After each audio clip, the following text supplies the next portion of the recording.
Hi, I'm Dr. Mike Milligan. I'm here with Trish O'Hare, a registered dental hygienist from Phoenix, Arizona, also an expert on airway and breathing, like mouth breathing problems and things like that. Trish, thank you so much for being with us. It's my pleasure. Thanks for the invitation. Now, so many people have I used to be a mouth breather. You used to be a mouth breather. So many people are and don't know that it's a problem.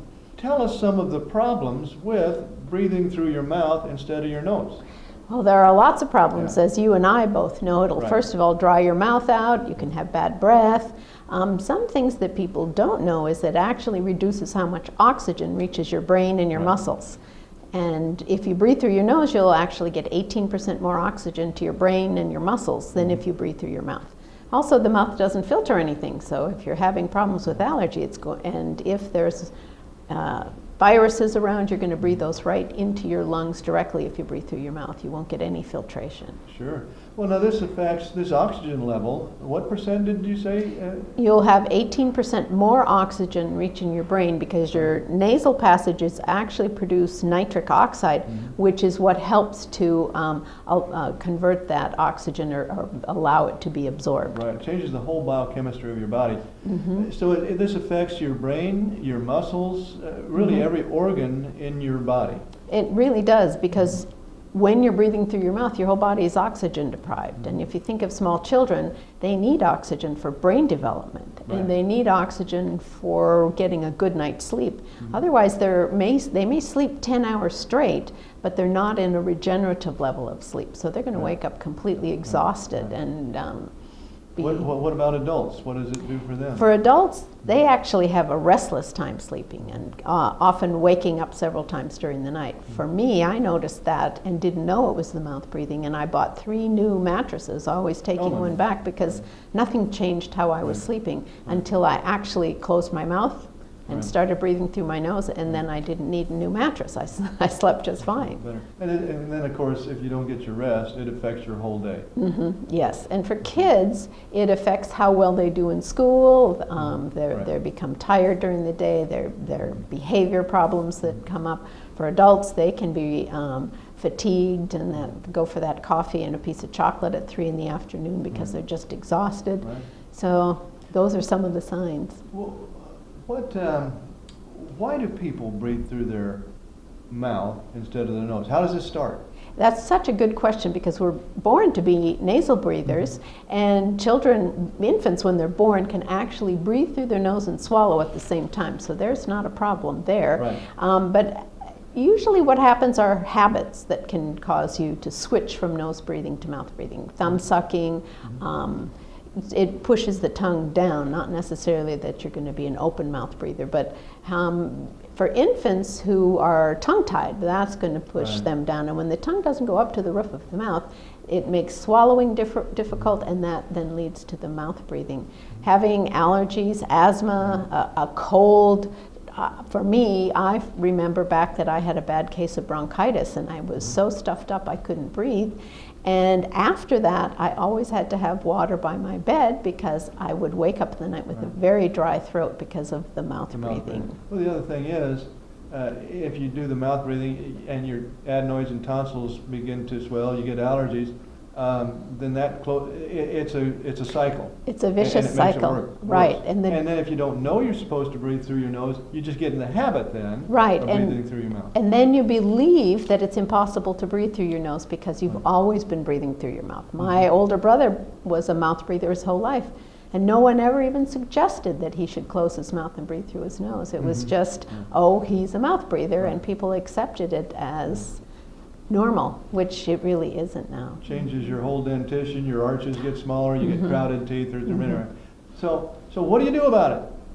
Well, before I go to that, I want to add to what you just said about the arches. What happens when you're a mouth breather and your tongue is down and forward, you swallow differently.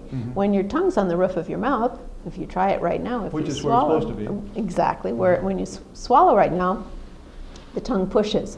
And we swallow 500 times a day at least, and that's an orthodontic appliance that then every time you swallow triggers the DNA and the stem cells to make that palate grow. So that's how that works. And the mouth breathers don't have that benefit, so they get that narrow, high vaulted palate and crooked teeth. And then it makes the long problem face even syndrome. worse. It feeds itself. Then they continue, their airway isn't as big because the roof of the mouth is the same bone as the floor of the nose.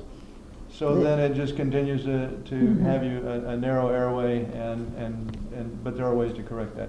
So what do you do if you're a mouth breather? The first thing is to really find out that you're a mouth breather, and when you do realize that, then you want to just check, breathe in and out on each side of the nose to make sure you can breathe through the nose. Right. And another way to help that is with xylitol nasal spray in the nose. Knowing that you can breathe through the nose, then it's sometimes hard to just close your mouth all the time. So a piece of white medical tape, it's just micropore paper tape that you can get in the drugstore right across the lips, will Be great for kids. Yes. Oh, I'm kidding. Okay. I think every child in the back seat should have it. But you're right. In the car, yeah. Yeah, exactly. But so it was surprising to me to learn that actually all of the major airway educators and all actually have people tape their mouth closed, so that if you want to breathe through your nose, breathe through your nose. If your mouth's taped shut, you have to breathe through your nose. And what it does when the mouth is taped shut, it sends a different signal to the brain, because then they're breathing in and out through their nose, and that slows the inhale and exhale, and the brain goes, oh, they're at the right pace now, I don't need to plug the nose up, because when they're breathing through their mouth too quickly in and out, the brain is trying to slow the breathing down, but thinks they're exhaling through their nose, and it's not. Right. Two different respiratory centers in the brain. One recognizes nose versus mouth, but the other doesn't, and triggers the goblet cells to send more mucus, and that plugs the nose up. So the mouth breathing does actually keep that cycle going of plugging the nose up and congesting the person. You've mentioned two things. You mentioned a xylitol nasal spray to keep your nasal passages open, and you mentioned taping your mouth closed and first being aware of it all. What else? Another good thing is to connect with your dental office and a myofunctional therapist if you can, to learn some exercises, because that tongue isn't very strong. It's been down and it needs to be up on the roof of the mouth. So that'll take some practice and some time, but just like any body part, if you haven't been using it enough, by the time you do some exercises and retrain it, it doesn't take long, and it's easy then to keep the tongue to the roof of the mouth. So they can Google orofacial myologist. Okay. That's a good way, and to go to the dental, ask your dentist and hygienist if they know. Okay.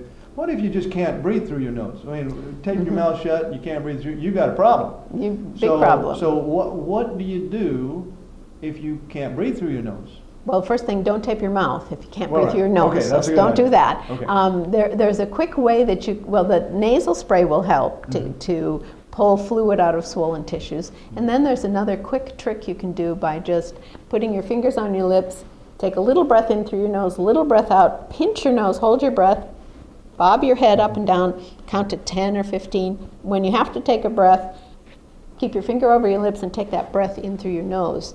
And that will send the signal to the brain to unplug the nose. So you can do that 6 times in a row, and just that little exercise will help to unplug the nose if it's simply related to the congestion. If it's a physical deformity, how often do you do that? You can do that 6 times in a row if you need to. 6 times in a row, and then wait for how long to do it again? About 15 seconds between each one, and sometimes on once or twice through, and you can actually already feel that you're. Okay, so that's a trick. If physically, mechanically, you're able to. Right. What if you can't? If you really can't, then and you've tried the exercises and the nasal spray, the next thing is being referred to an ENT. Right. Okay. Great. Wonderful. Tell me a little bit about this taping your mouth closed. At night is really, first make sure you can breathe through your nose, and then at night is a good time to do that. Right, and just doing it one night will help you realize whether or not you're a mouth breather, because if you have a good night's sleep with your mouth taped, it shows you that you weren't getting enough oxygen during the night. So it's a good test that you can do in a single night. Where can we get more information about this, Trish? A good place to get more information is to ask your dentist and dental hygienist. Great.